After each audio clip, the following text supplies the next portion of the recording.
전능하사 천지를 만드신 하나님 아버지를 내가 믿사오며 그 외아들 우리 주 예수 그리스도를 믿사오니 이는 성령으로 잉태하사 동정녀 마리아에게 나시고 본디오 빌라도에게 고난을 받으사 십자가에 못 박혀 죽으시고 장사한 지 사흘 만에 죽은 자 가운데서 다시 살아나시며 하늘에 오르사 전능하신 하나님 우편에 앉아 계시다가 저리로서 산자와 죽은 자를 심판하러 오시리라. 성령을 믿사오며 거룩한 공회와 성도가 서로 교통하는 것과 죄를 사하여 주시는 것과 몸이 다시 사는 것과 영원히 사는 것을 믿사옵나이다. 아멘. 오늘 우리에게 주시는 하나님의 말씀은 구약성경 이사야 43장 1절에서 7절 말씀입니다. 이사야 43장 1절에서 7절 말씀, 구약성경 1019면에 있습니다. 이사야 43장 1절에서 7절 말씀 제가 봉독하겠습니다. 야곱아, 너를 창조하신 여호와께서 지금 말씀하시느니라. 이스라엘아, 너를 지으신 이가 말씀하시느니라. 너는 두려워하지 말라. 내가 너를 구속하였고 내가 너를 지명하여 불렀나니 너는 내 것이라. 내가 물 가운데로 지날 때에 내가 너와 함께 할 것이라. 강을 건널 때에 물이 너를 침몰하지 못할 것이며 내가 불 가운데로 지날 때에 타지도 아니할 것이요 불꽃이 너를 사르지도 못하리니 대전하는 여호와 내 하나님이요 이스라엘의 거룩한 이요 내 구원자임이라. 내가 애굽을 너희 속량물로 구스와 스바를 너를 대신하여 주었노라. 내가 내 눈에 보배롭고 존귀하며 내가 너를 사랑하였은즉 내가 내 대신 사람들을 내어주며 백성들이 내 생명을 대신하리니 두려워하지 말라. 내가 너와 함께하여 내 자손들을 동쪽에서부터 오게 하며 서쪽에서부터 너를 모을 것이며 내가 북쪽에게 이르기를 내놓으라. 남쪽에게 이르기를 가두어 두지 말라. 내 아들을 먼 곳에서 이끌며 내 딸들을 땅끝에서 오게 하며 내 이름으로 불려지는 모든 자 곧 내가 내 영광을 위하여 창조한 자를 오게 하라. 그를 내가 지었고 그를 내가 만들었느니라. 아멘.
자, 우리가 살아가는 이 세상을 우리가 살아가다 보면 우리가 생각하고 우리가 의도하는 대로 돌아가지 않죠. 우리가 마음먹은 대로 생각대로만 모든 게 돌아간다면 얼마나 좋겠습니까? 시험 치면 합격 딱 하고, 사업을 하면 그냥 되고, 나이가 먹어도 안 늙고, 아무리 웬만한 걸 먹어도 탈도 안 나고, 우리의 꿈꾸는 대로 생각하는 대로 돌아가지 않죠. 우리의 삶은 원하지 않지만 고난이 찾아와요. 우리 생각대로 되지 않는 어려움, 시련, 고통이 옵니다. 하루에도 여러분 우리의 삶 속에는 수없는 사고들이 있습니다. 엄청난 사고들. 뉴스를 보면 사고가 없는 날이 없어요. 이번 한 주간만 해도 별별 사고들이 다 있습니다. 재난들이 일어나고 질병이 일어나고 얼마나 병원들이 많습니까? 병원들이 그 큰 병원들이 많은데 다 병상들이 다 차고 넘치죠. 요즘은 연세가 들면 요양원에도 가득 찹니다. 또 우리가 살다 보면 아픔들이 많죠. 배신을 경험하는 것들, 또 억울하게 모함을 받을 때도 얼마나 아픕니까? 왕따를 당하는 경험. 직장에서도 왕따 경험을 다들 많이 한다고 그래요. 직장 생활을 하는 가운데 보면 이 집단적인 따돌림이 있죠. 때로는 학교에서 또 폭력을 당하고, 학교에 보냈는데 학교에서 전화 오면 덜컹하죠. 또 가정의 실직들, 실직의 그런 고통들, 이혼을 하고 또 사업에 파산을 하고 또 사랑하는 사람의 그 질병, 때로는 다양한 형태의 죽음들, 각한 사람이 죽을 때 그 찾아오는 고통은 엄청나게 큰 것입니다. 자, 우리에게 어쩔 수 없이 찾아오는 이 고난이 우리에게 찾아올 때 사람들이 일반적인 반응은 첫 번째는 부정하는 것입니다. 왜 이런 일이 일어났는가 나에게, 이거 부정하는 것이고, 두 번째는 회피하고 싶은 것입니다. 그리고 세 번째는 좌절하죠. 어쩔 수 없는 이 고난의 그 시련의 그 상황 앞에 좌절합니다. 종교에 따라서 이 고난에 대해서 다른 태도를 보이죠. 불교는 그냥 받아들이라, 업이다, 너의 업이다. 그게 너의 전생에 무슨 일이 있었는지 모르지만 너가 받아야 할 업이다. 소극적이죠, 굉장히. 거기에 대해서 어떻게 할 도리가 없다는 것입니다. 운명론적인 것입니다. 비관론적인 것들도 많이 있고, 또 냉소적인 고난에 대해서 냉소적인 태도를 보이는 경우가 많습니다. 어찌됐든 우리의 인생을 가도 찾아오는 이 고난, 시련, 고통의 문제를 어떻게 다룰 것인가의 문제는 인류 역사 속에서 우리 인간이 갖고 있는 일평생 가져야 될 하나의 큰 과제입니다. 그런데 이 고난을 다루는 것은 쉽지가 않습니다. 아마 오늘 여기에 참여한 숫자만큼 고난의 종류가 다를 것입니다. 우리가 겪고 있는 그 아픔의 그 정도도 다 차이가 있을 것입니다. 누구에게나 찾아오는 이 고난에 대해서 우리는 어떤 태도를 가져야 될 것인가, 어떤 관점을 가져야 될 것인가, 성경에 대해서 우리가 신앙생활 오래 한 분들은 굉장히 많이 들었던 메시지일 수도 있겠습니다. 오늘 본문을 보면 이스라엘 백성들이 이 이사야서의 이 예언 안에는 이스라엘 백성들이 고난 가운데서 시련의 한가운데 있는 그 속에서 두려움에 차 있을 때 하나님의 약속의 따뜻한 말씀, 오늘 본문을 읽어보면 굉장히 은혜로운 말씀이죠.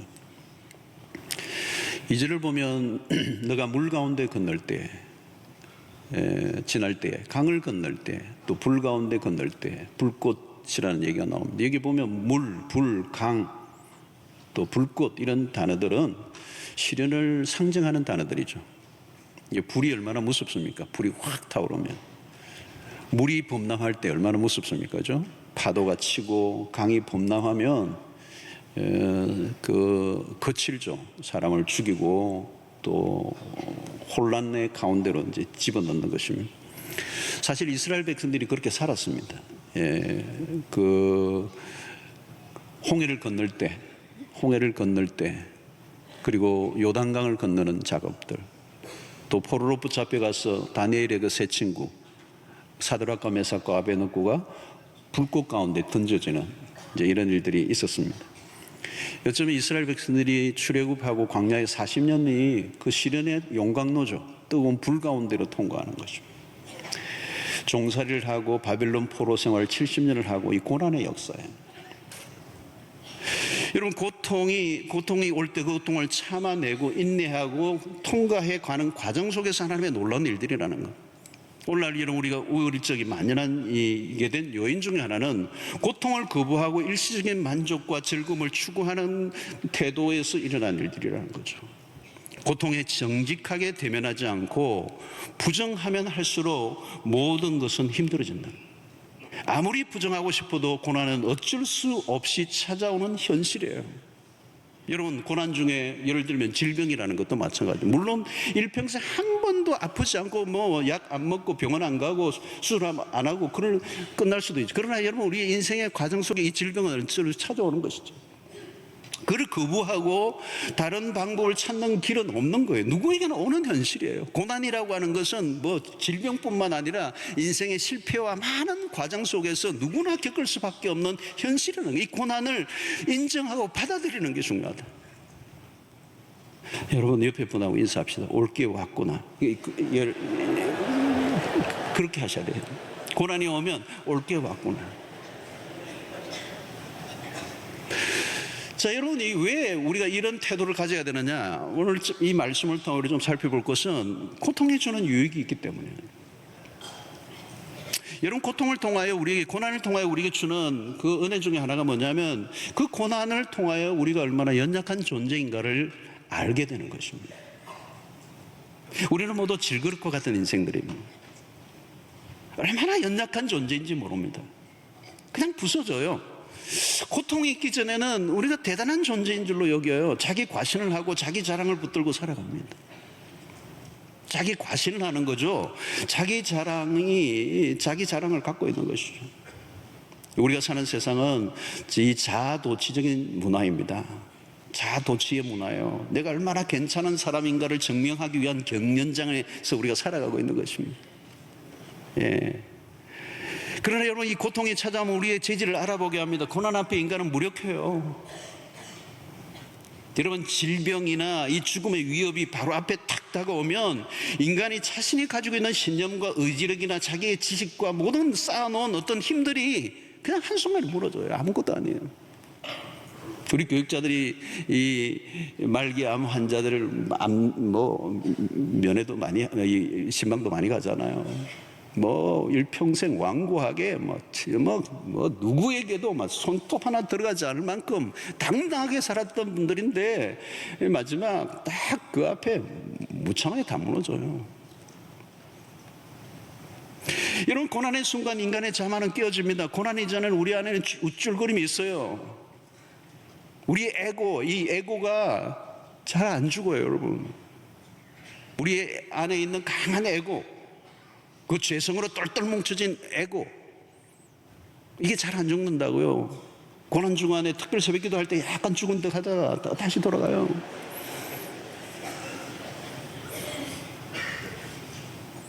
여러분, 자기 에고를 만족시키기 위해서 일평생 더 높은 곳으로 올라가려고 애를 써요. 왜? 여러분, 올라가려고 애를 쓰는 동안에 내가 누구인지 알지 못합니다. 내 존재라고 하는 것은 과장되어 있고요, 거짓된 자아로 똘똘 뭉쳐져서 그 거짓된 자아를 만족시키기 위해서 노력을 하는 거거든요. 근데 그 거짓된 자아라고 하는 것은 만족을 시킬 수가 없어요. 잘못되어 있는 것이기 때문에 그 허영의 덩어리, 그릇된 욕망으로 똘똘 뭉쳐져 있는 나를 내가 알 수가 없어요. 근데 여러분, 고난을 맞으면 자기의 실체를 발견하게 돼요. 내가 얼마나 무지한 존재인가, 내가 얼마나 무력한 존재인가, 내가 붙들고 있는 게 얼마나 아무것도 아닌가 하는 걸, 내가 자랑하던 것들이 얼마나 별 볼일 없는 것인가를 깨닫게 되는 것이죠. 자기의 지식과 자기의 능력들이 전혀 내 이 고난 앞에 도움이 되지 않는다는 걸 깨달아요. 평소에 여러분, 우리가 대단한 줄 알지만 고난이 밀어닥치면 부질없이 무너지는 것입니다. 붙들기 아무것도 없습니다. 우리는 진흙과 같은 인생이라는 거예요. 이런 고난이 왜 고난입니까? 상황을 우리의 힘으로 어쩔 수 없기 때문에, 내가 주관할 수 없고 내가 통제할 수 없기 때문에 고난이라는 거예요. 일어난 상황에 대해서 우리가 어떻게 해볼 도리가 없는 순간 우리는 어떻게 해도 손을 들게 됩니다. 내 인생을 내가 마음대로 할 수 없다는 상황에 부딪힐 때 인간은 진지해지죠. 그전에는 진지하지 않아요. 자랑하던 것들을 더 이상 자랑할 수 없게 될 때, 자랑하던 것들이 무너질 때, 두려움과 절망에 빠지는 그 순간 우리는 정직해져요. 고난을 통하여 정직한 자신을 만난다는 것은 굉장히 중요한 것입니다.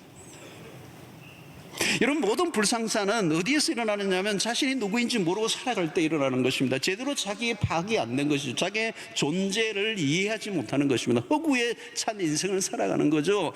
그래서 자기의 직업과 자기의 커리어와 자기가 쌓아놨던 모든 자랑들이 마치 자기인 것처럼 여기는데, 고난이 닥치면 그 모든 자랑과 그 어떤 것들이 허무하고 아무것도 아니라는 걸 깨닫는 거죠. 오늘날 여러분 보십시오. 문명은 고도로 발달되어 가는데 사람들은요, 갈 길을 찾지를 못해요. 오늘처럼 혼란한 시대가 없습니다. 오늘처럼 우울증, 오늘날처럼 정신적 질환이 많은 시대가 없어. 갈 길을 잃어버렸어요. 여러분, 고난은 자신이 누구인가를 알게 하는 거예요. 정직한 자기를 만나게 하는 거예요. 자신의 실체를 발견하게 되고 허구를 드러내며 자신의 연약함을 인정할 때 비로소 그 고난은 절대자에 대한 자기의 한계를 벗어난 초월의 세계에서 마음의 문을 열기 시작합니다. 사랑하는 성도 여러분, 오늘 혹시 여러분들 오신 분들 가운데 고난의 순간에 있는 분들이 있다면, 그 고난의 순간에 내가 붙들고 있던 모든 것들이 내 삶에 의미가 없다는 것을 알고 하나님 앞에 정직하게 대면하는 은혜가 있게 되기를 축원합니다. 여러분, 이 고난은 특별히 우리가 하는 가장 정석 중에 하나가 뭐냐면, 이 고난이 하는 이 우리를 연단시킨다는 거예요. 이사야 48장 10절을 보면, 보라 내가 너를 연단하였으나 은처럼 하지 아니하고 너를 고난의 풀무불에서 택하였노라. 여러분, 용광로에서 철을 연단합니다. 철을 강하게 하기 위해서는 용광로의 불길을 막 고도를 높이죠. 몇 도의 고열에서 단련받았느냐에 따라 달라집니다. 용광로란 엄청난 온도의 불덩어리죠. 이 포천이 아닌데 보면 어마어마한 불.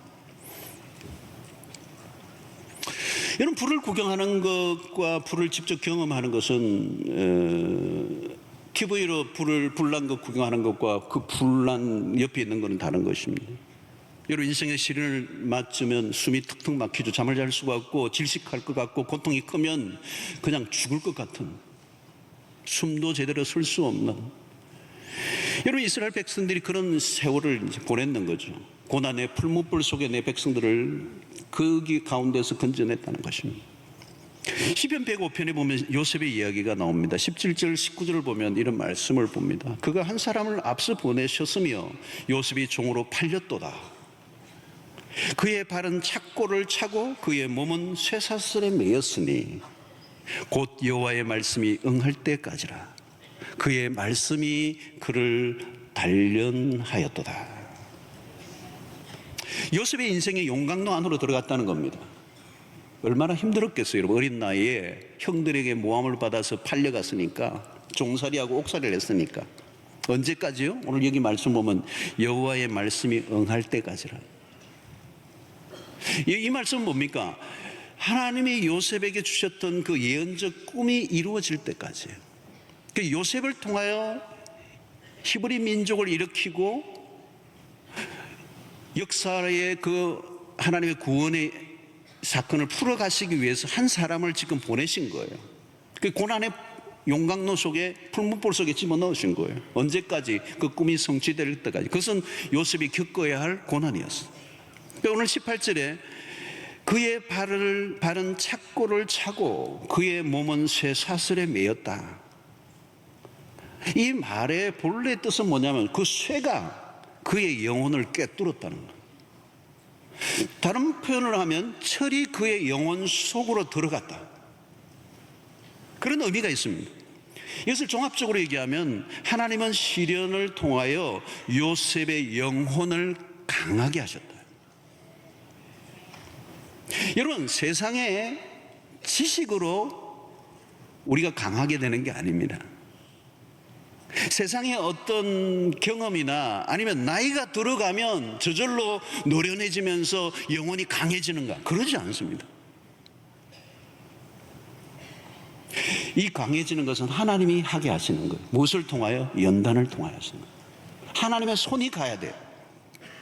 잠언 17장 3절을 보면 도가니는 은을, 풀무는 금을 연단하거니와 여호와는 마음을 연단하시느니라. 여기 도가니라는 표현이 있죠. 풀무라는 단어들 다 이게 뭡니까? 극심한 시련과 고통을 말합니다. 은과 금이 그냥 되는 게 아니라 원석을 깨뜨리고 녹여서 뜨거운 풀무불에서 불순물을 다 제거하고 난 다음에 금이 나오는 거잖아요, 여러분. 이것을 가장 잘 표현한 구절이 욥기서 23장 10절의 말씀입니다. 그러나 내가 가는 길을 그가 하시나니 그가 나를 단련하신 후에는 내가 순금같이 나오리라. 정말 기가 막힌 이 구절이죠, 여러분. 내가 가는 길을 나는 모르겠어요. 그분이 아시는 거예요. 그가 나를 단련하신 후에는 내가 순금같이 나오리라. 여러분, 우리의 한계가 뭡니까? 불에 들어가기 전에는 불순물을 찾아낼 길이 없어요. 우리의 손으로 순금을 만들어낼 수가 없습니다. 우리가 가고자 하는 길을 가는데 이 고난의 풀무불이 우리의 삶의 방향을 바꾸어 놓고 우리의 행로를 새롭게 빚어가시는 하나님의 손해를 거쳐서 하나님의 기가 막힌 작품으로 변화되는 욥의 인생이 불간도로 통과하면서 순금같이 된 것입니다. 사랑하는 성도 여러분, 연단은 어렵습니다. 죽을 것 같죠? 근데 중요한 사실은 용광로 안에서 모든 것이 다 녹아도 하나가 남습니다. 금이나 은은 녹아 물처럼 되지만 사라지지 않아요. 불순물이 제거되고 마침내 금과 은만 남는 것입니다. 성도 여러분, 우리가 보기에 좋아서 붙들고 있지만 불필요한 것들이 많아요. 여기에서 불순물들은 금이나 은의 가치를 떨어뜨리는 것입니다. 연단된 것과 연단되지 않은 것은 질이 다른 것이죠. 힘든 일이 일어났을 때 고통스럽지만 지나고 보면 그때가 없었다면 오늘의 나는 없는 것입니다. 히브리서 12장 11절에 이런 말씀을 하죠. 무릇 징계가 당시에는 즐거워 보이지 않고 슬퍼 보이나 후에 그로 말미암아 연단받은 자들은 의와 평강의 열매를 맺느니라. 여러분, 연단은 미래의 소망을 줍니다. 고통을 통한 연단은 생명으로 이어집니다. 그냥 끝나지 않는다는 거예요. 고난이 고난으로만 끝난다면 애들 말로 개고생이죠. 그것은 저주예요, 여러분. 고난이 고난으로만 끝난다면 그건 저주예요. 그러나 하나님의 백성들에게는 다르다는 것입니다. 씨앗이 썩고 끝나는 것이 아니라 새로운 생명을 탄생하는 것처럼 시련을 통해 주어지는 영광은 생산적 고난이라는 거죠. 불필요한 소모적 고난이 아니라 생산적 고난이라는 거예요.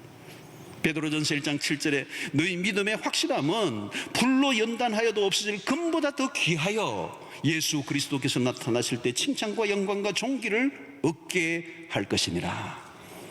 여러분, 고난을 통하여 새로운 탄생을 하게 한다는 겁니다. 하나님은 고난을 사용하셔서 우리 안에 있던 불순물을 제거하시고 우리를 순수하게 하시고 고난이 없으면 할 수 없는 놀라운 일들을 행하신다는 거예요.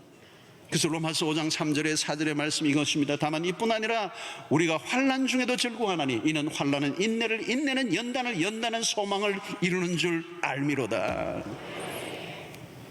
여러분, 환난이 하는 일이 이렇게 크다는 거. 그래서 내가 환난 중에 즐거워한다는 그 즐거워할 수 있는 이유가 뭐냐? 그 환난을 통하여 우리의 소망을 이룬다는 거. 여러분, 이게 소망을 이루는 것은 먼 미래에 일어날 일들만 아니라 오늘 현실의 삶 속에서도 하나님이 주시는 그 연단을 통해 하시는 일이 크다는 거. 우리의 삶을 변화시켜요. 우리의 인격을 다듬어 주세요. 삶을 가볍지 않게 하고 깊이가 있게 하고 하나님이 기가 막힌 작품을 빚어가시며 하나님의 그리스도의 성품을 우리로 하여금 담게 하신다는 거예요. 그래서 오늘 여러분 여기에 여러분 옆에 있는 분들 보십시오. 그 연단을 통하여 빚어진 인격, 연단을 통하여 가진 신앙적 아름다운 그런 성품들은 여러분이 세상에 어떤 것으로도 만들 수 없는 위대한 작품들이에요. 그것이 여러분들의 얼굴에도 나타난 줄로 믿습니다. 자, 무엇보다도 이 고난의 순간에 우리가 주는 축복은 뭐냐? 오늘 이전의 말씀을 다시 한번 보겠습니다. 내가 물 가운데로 지날 때 내가 너와 함께 할 것이라. 강을 건널 때 물이 너를 침몰하지 못할 것이며 내가 불 가운데로 지날 때 타지도 아니할 것이요 불꽃이 너를 사르지도 못하리니. 이런 고난을 당할 때 사람들이 가지는 감정 중에 하나는 뭐냐면 하나님 나를 버리셨다는 겁니다. 아, 하나님 나를 버렸구나. 여러분, 오늘 이 본문은 그게 아니에요. 그 물 가운데로, 불 가운데로, 불꽃 가운데로 지나가는데 내가 너와 함께 하시겠다. 이런 고난의 과정을 통하여 어디로 갈 것입니까? 고난을 통과하기 전에는 하나님이라는 존재가 추상적이에요. 하나님의 말씀을 들어도 그냥 가슴에 피부로 와닿지 않습니다. 그 시편 119편 71편의 시인이 이런 표현을 하잖아요. 고난당하는 것이 내게 유익인데 왜요? 이로 말미암아 내가 주의 율례를 배우게 됐다. 여러분, 이런 설교를 통하여 어떤 성경 공부를 통하여 책상에서 배운 게 아니고 고난을 통하여 내가 주의 율례를 배우게 됐다. 그건 피상적인 게 아니라 내 가슴 피부, 폐부 깊숙한 것까지 밀고 들어오는 진리. 여러분, 삶의 실패와 상실과 좌절과 고통을 통해서 만난 하나님은 달라요. 성경은 고난에 대한 언급만 하는 것이 아니라 고난에 대한 처방을 말씀합니다. 하나님은 인간의 고난에 비껴나 계시는 분이 아니라 깊이 개입하시는 하나님이시는. 흥미로운 것은 여러분, 고난을 만났을 때 하나님을 부정하고 떠나버리는 사람도 있어요. 그러나 고난의 순간에 하나님을 더 깊이 만나는 사람도 있어요. 욥의 아내는 욥에게 그런 얘기를 해요. 하나님을 저주하고 죽으라. 이 힘들 때 아내가 이러면 됩니까? 하나님 저주하고 죽으라. 너 당신에게 그렇게 그런 고통이 찾아오게 했던 하나님 저주하고 죽으라는 거 하나님 없다는 거죠. 이런 고난에 대한 일반적인 반응입니다. 하나님 안 계신다. 하나님 나를 떠났다. 하나님 나를 저주하셨다. 여러분, 그러나 욥기 마지막 42장을 보면 고난의 당사자인 욥은 하나님을 깊이 만납니다. 물론 욥기서를 보면 욥도 한동안 헷갈렸죠. 하나님의 부재를 느꼈습니다. 하나님이 찾아오시지 않아요. 덩그러니 혼자 남아있는 것 같았는데 하나님이 개입하시죠. 하나님이 떠나지 않고 욥을 지켜보고 계시고 욥과 함께 하시고 욥을 하나님이 지키시고 계시는 거죠. 여러분, 욥이 나중에 그런 고백합니다. 그동안은 내가 귀로만 하나님을 들었는데 이제는 눈으로 배웠다. 그동안 추상적으로만 하나님을 알았는데 이제는 내 삶으로 하나님을 알게 되었다. 고난으로 인해 하나님을 떠난 사람들도 있지만 고난으로 인해 하나님을 더 깊이 만나고 체험한 사람들이 훨씬 더 많아요. 고난이 아니었다면 하나님을 결코 찾지도 않을 뿐만 아니라 알 수도 없는 사람. 여러분, 전도를 해보면요, 내가 전도해서 그분이 막 예수 믿은 것 같은데 그러지 않아요. 그분이 고난 속에 있을 때. 여러분, 여기에 모태신앙이 아닌 외 대부분은요 거의 자기 발로 온 게 아니에요. 뭐 기부서 하고요, 병원에 입원해가지고 삶의 시련과 고통 속에 있을 때 만신창이가 돼서 갈 곳이 없는 그 고난 속에서 하나님의 다가오심을 만난 거죠. 인생의 시련을 만나 코너에 몰려 나온 거예요. 여러분, 사람이 쉽게 행복하지 않습니다. 고난의 순간에 마음에 웬만하면 마음의 문이 열리지 않아요. 그러면 고난 순간에 가장 중요한 사건은 결국은 하나입니다. 이 고난을 통하여 경험하게 되는 놀라운 사건이 있는데 그것은 뭐냐면 하나님을 만나는 거죠. 멀리 계시는 하나님이 아니라 나와 상관이 없는 우주에 떠 계시는, 팔짱을 끼고 계시는, 등을 돌리고 있는 하나님이 아니라 내 삶의 현실에 깊이 찾아와 만나시는 하나님, 개입하시는 하나님, 살아계시는 하나님이, 실존하시는 하나님. 여러분, 하나님을, 고난을 통하여 하나님을 만난다면, 고난을 통하여 하나님을 찾고 하나님에게로 돌아간다면 고난은 충분한 역할을 한 것입니다. 고난을 통하여 하나님을 만났다면 최고로 잘된 것입니다. 여러분, 고난을 통하여 하나님을 만났다면 더 이상 그 고난은 더 이상 그 삶을 파괴할 수 없어요. 내가 너와 함께 하겠다는 것, 불꽃이 너를 사라지지 않게 하겠다, 너는 내 것이라고 말씀하시는 하나님. 여러분, 건강을 잃거나 가족을 잃거나 재산이나 명언을 잃어버렸다면 얼마나 고통스러운 일인 것입니까? 그처럼 고통이 없죠. 우리 성도들 가운데서도 그런 고통을 당하신 분들이 계세요. 1년이 지나고 2년이 지나도 그 고통이 잊어지지 않고 그 고통이 사라지지 않고 그 고통 때문에 힘들어하는 사람이 많죠. 이런 고난이 오면 우리의 삶의 기쁨과 살아야 될 이유를 다 빼앗아가 버리죠. 여러분, 내가 소중하게 여기고 사랑하는 것을 잃어버렸을 때 그 고통은 말로도 할 수가 없습니다. 모든 것을 다 잃어버린 것 같은 박탈감과 상실함. 그래서 우리는 그 소중한 것을 잃어버릴 때 그 고통을 잃어버리는 고통이 식어지지 않는 이유는 뭘까요? 그 잃어버렸던 것에 대한 집착이죠. 다시 되돌리고 싶은 마음. 그러나 집착할수록 고통은 더 깊어집니다. 집착에서 자유로워지는 길은 딱 하나예요. 하나님을 만나는 것입니다. 하나님을 얻으면 고난은 마이너스가 아닙니다. 고난이 고난으로 끝나지 않는 것은 하나님을 깊이 만날 때 일어납니다. 고난 속에서 하나님을 부정하고 끝날 것인가, 고난 속에서 찾아오신 하나님을 만날 것인가. 시련 가운데서 하나님을 만나면 고난에 대한 관점, 고난의 무게, 고난의 태도가 달라집니다. 잃어버린 것에 대한 집착이 아니라 하나님에게 집착함으로 그 잃어버린 집착으로부터 자유케 됩니다. 우리가 어떤 상황에 빠져도 빼앗기지 않을 수 있는 것은 한 가지밖에 없어요. 하나님과의 관계입니다. 영원한 것은 없습니다. 다 임시적인 것입니다. 오늘 사랑하는 성도 여러분, 오늘 본문 1절에 뭐라고 얘기합니까? 야곱아, 너를 창조하신 하나님 여호와께서 지금 말씀하시느라, 이스라엘아, 너를 지으신 이가 말씀하시느라, 너는 두려워하지 말라. 내가 너를 구속하였고 내가 너를 지명하여 불렀나니 너는 내 것이라. 너는 내 것이라. 하나님은 당신의 것을 누구에게도 뺏기지 않으시겠다는 거예요. 여러분, 우리가 붙들고 있는 모든 것은 다 잃어버릴 날이 옵니다. 아무리 귀중한 것이라 할지라도 영원한 것은 없어요. 그러나 하나님이 지정하신 너는 내 것이라고 한 하나님이 영원하신 분이기 때문에 하나님의 소유된 우리도 영원한 것입니다.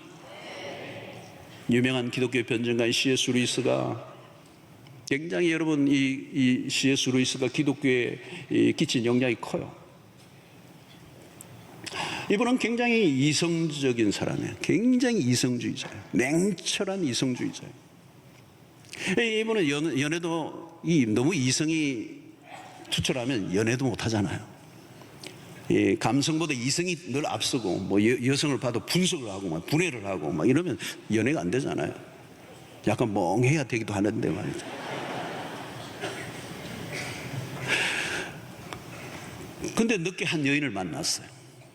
조이라는 여인을 만나는데, 그래서 그 사람은 결혼을 하게 됩니다. 몇 세에 결혼했느냐? 63세. 늦게 사랑을 경험한 거죠. 사랑의 감정을 느낀 거죠. 그래서 그 여인과 결혼을 하는데, 조이가 그 안에 사랑하는 일생의 사랑이라는 경험을 처음 하고 너무 황홀하고 너무 행복했는데 몇 년 안 가서 암으로 죽게 돼요. 그러면서 선책이 헤아려 본 슬픔이라는 책을 썼어요. 자신이 얼마나 그 고통 속에서 힘들어 했는가를, 그 고통의 깊은 세계 안에서 그 사랑하는 그 늦게 찾아온 그 사랑의 그 상실과 박탈의 그 아픔을 이제 표현한 책이 이제 그 책이에요. 그러면서 그런 그 슬픔에 가려서 처음에는 하나님을 보지 못하지만 결국은 그 고난보다, 그 슬픔보다 더 크신 그 고난 가운데서 하나님을 만나게 되는 얘기를 헤아려 본 슬픔이라는 책에 써놓았습니다. 이런 슬픔이 클 때는 아무것도 안 보이죠. 아무것도 보이지 않아요. 그러나 여러분, 하나님은 우리가 당한 어떤 고난보다도 더 크신 분이십니다. 고난이 우리를 삼킬 수 있는 것은 고난이 가장 크게 보일 때예요. 그러나 하나님이 얼마나 크신 분인가를 깨닫게 되면 고난은 새로운 국면을 맞게 됩니다. 고난 속에서 하나님을 만난 사람은 더 이상 고난의 피해자가 아니에요.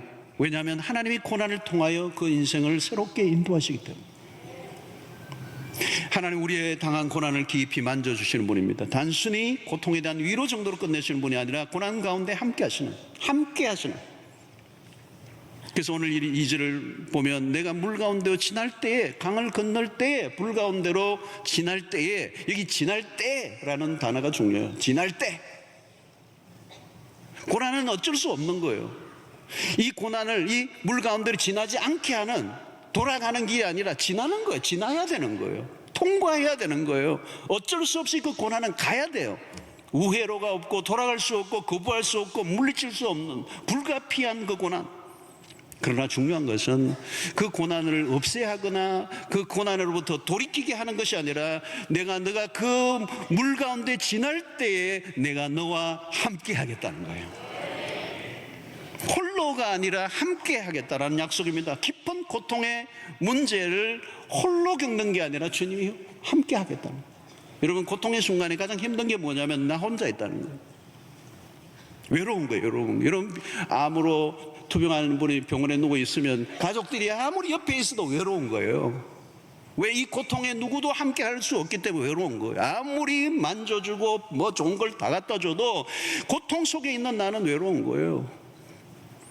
전에 제가 이여령 교수의 얘기도 했잖아요. 어린 시절에 엄마가 자기는 집안에서 펄펄 열이 나가지고 그냥 고통 속에 있는데 엄마는 멀리 어디 볼일 보러 안 오시는데 늦은 시간에 아주 엄마가 돌아와셔서 아이가 열이 펄펄 끓으니까 그 엄마의 겨울에 찬 손으로 그 아들의 얼굴을 만지는데 그 엄마의 손과 자기의 그 피부의 사이에 미묘한 그 갭이 있더라는 거예요. 이 고통이 엄마의 그 따뜻한 손도 다가올 수 없는 자기 홀로 있다라고 하는 그 느낌의 감정. 여러분, 홀로 있다라고 하는 게 얼마나 어려운 감정인지 몰라요. 여러분, 사업에 실패했을 때 집에서 뒹굴고 있으면 여러분 극도의 외로움, 아무도 이해해 줄 수 없는 극도의 외로움, 아무도 알아줄 수 없다라고 하는 홀로 있을 때 그 침울함. 여러분, 고통, 실패보다 더 어려운 것은 그 고립감이에요. 그 외로움이에요. 근데 오늘 주님이 얘기하십니다. 너가 물 가운데로 건너고 그 불 가운데로 건널 때 내가 너와 함께 할 것이다. 여러분, 욥이 고난을 당했을 때 보십시오. 모두가 다 떠났어요. 누가 진정으로 이해해 줄 수 없었습니다. 욥이 정말 많은 친구들이 있었고 잘 베풀었던 사람인데 정작 고난을 당하면 다 도망가 버려요. 진짜 아끼는 친구 3명 남았는데 그 친구들마저도 속을 박박 끓는 소리만 하고 옆에 앉아 있어요. 여러분, 모두가 다 예민하고 있다고 생각이 들 때 상처는 더 커지는 것입니다. 여러분, 신자가 누리는 특권은 무엇입니까? 고통의 순간 하나님이 그때야말로 더 가까이 찾아오신다는 것. 우리가 고난을 당할 때 멀리서 바라보고 계시는 하나님이 아니십니다. 가까이 다가오시는 하나님. 그분은 누구이십니까? 십자가에서 온갖 고난을 다 겪으시고 인생이 겪으셔야 할 모든 아픔과 실패와 그 고통을 맛보신 우리를 이해하시는 분이십니다. 주님은 고난을 모르시는 분이 아니라 고난의 깊숙한 곳까지 아시는 분입니다. 그 주님이 우리와 함께 하신다는 것이죠.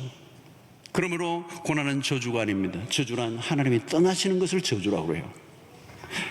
한 가지 분명한 사실은 하나님이 함께 하신다. 고난은 버림받은 증거가 아니라 함께 하고 계신다는 증거예요. 신자는 고난의 순간에 하나님을 더 신뢰하는 법을 배우게 되는 것입니다. 사랑하는 성도 여러분, 고난의 순간을 두려워하지 마십시오. 때론 실패의 경험을 하더라도 너무 절망하지 마십시오. 고난의 신비가 있습니다. 고난은 내가 보기에는 일어나지 말아야 할 것처럼 여길 수 있을지 모르지만 아니에요. 그것 역시 하나님의 계획과 하나님의 주권 안에 있는 것입니다. 우리가 당한 시련과 실패, 고통이 우리의 인생을 결정하는 것 아닙니다. 고난은 우리의 삶을 하나님에게로 정방향 향하게 하는 것입니다. 고난은 일어나지 말아야 할 비정상적 과정이 아니라 일어나야 할 정규 과정이에요. 가능하면 젊은 시절에 고난을 많이 경험하고 인생의 시련과 실패를 경험할수록 좋아요. 그런 경험을 통하여 자신의 한계를 빨리 인정하고 연단을 받아 하나님을 일찍 만난다면 그것보다 더 큰 축복은 없어요. 고난을 통하여 하나님을 만날 수만 있었다면 그것은 저주가 아니라 축복이에요. 그 주님과 함께 새로운 인생으로 하나님의 주권과 그 섭리 속에 그 인생을 이끌어들이시는, 마치 요셉의 이야기처럼 창세기 마지막은 뭐라고 얘기합니까? 형들은 나를 해하려 하였으나 하나님은 이것을 선으로 바꾸사 오늘 여기 이르게 하셨다는 이 고백. 때로는 내 삶이 힘들고 지치고 상하고 고난의 용광로 안에 들어가 있을지 모르지만 그 일을 통하여 하나님은 놀라운 계획을 가지고 계시고 이스라엘의 구원을 이루어내시는 하나님. 사랑하는 성도 여러분, 오늘 고난 그 자체가 아니에요. 그 고난을 통하여 내가 누구인가를 아는 거예요. 그리고 하나님의 연단을 받아들이는 것입니다. 그리고 나와 함께 하시는 하나님을 경험할 수만 있다면 그 고난은 반드시 하나님의 기가 막힌 영롱한 빛으로 다이아몬드로 순금으로 빚어내시는, 그래서 하나님의 영광을 드러내는 일에 귀하게 사용하실 줄로 믿습니다. 고난은 결코 바닥을 치는 게 아니에요. 바닥을 치는 게 뭔지 아세요? 하나님을 만나지 못하는 거예요. 내가 누구인지 알지 못하니 하나님을 찾지도 않아요. 그 고난은 그냥 당하는 고생일 뿐이에요. 하나님의 손끝 속에 다루어지는 기가 막힌 연단의 과정이 아니라 그냥 나만의 고생으로 끝난다면 그거야말로 저주가 아닐 수가 없습니다. 그러나 그 고난을 통하여 나의 연약함을 깨닫고 하나님을 의지하고 하나님을 바라보고 하나님께 더 기도하고 하나님의 은혜를 사모하며 주님 앞에 더 가까이 나갈 수만 있는 우리의 삶의 태도가 가졌다면 그 고난이야말로 축복이 아닐 수가 없습니다. 사랑하는 성도 여러분, 이 고난의 순간에 하나님을 만나는 은혜가 있게 되기를 바랍니다. 최근에 어떤 책이 이런 얘기해요. Falling upward라는 그런 단어를 써요. 떨어지는데 아래로 떨어진 게 아니라 위로 떨어졌다는 거예요. 여러분, 고난의 순간에 하나님이 함께 하신다면 우리는 아래로 떨어지는 게 아니에요. 위로 떨어질 줄로 믿습니다. 하나님이 받아주실 줄로 믿습니다. 하나님이 책임져 주실 줄로 믿습니다. 하나님이 그것을 선으로 바꾸실 줄로 믿습니다. 그런 은혜가 여러분들에게 있게 되기를 주의 이름으로 축원합니다. 하나님 아버지, 오늘 우리에게 일어나는 수 없는 고난의 사건과 경험들 속에 우리가 결코 낙오하거나 좌절하거나 절망으로 끝나지 않게 하시고 우리에게 다가오신 하나님을 만나며 그 고난을 통하여 우리를 다루셔서 우리를 더욱더 성공 갖게 하시는 그 은혜를 맛보는 주의 백성들이 되게 하여 주시옵소서. 우리를 결국은 승리케 하실 그 주님을 바라보며 믿음 안에서 우리 모두를 주의 선한 길로 인도해 주시기를 원하고 예수 그리스도 이름으로 기도하옵나이다. 아멘. 이제는 우리 주 예수 그리스도의 놀라우신 은혜와 하나님의 크신 사랑과 성령의 교통하심이 환난과 시련과 고통이 많은 이 세상의 한가운데서 결코 고난에 짓눌려 피해자로 살지 않게 하여 주시옵시고 고난 가운데 다가오신 하나님을 만나며 우리를 더욱더 증거 갖게 하시는 그 은혜를 맛보며 승리하기로 결단하고 돌아가는 주의 백성들 머리 위에 지금부터 영원토록 함께 있을지어다. 아멘.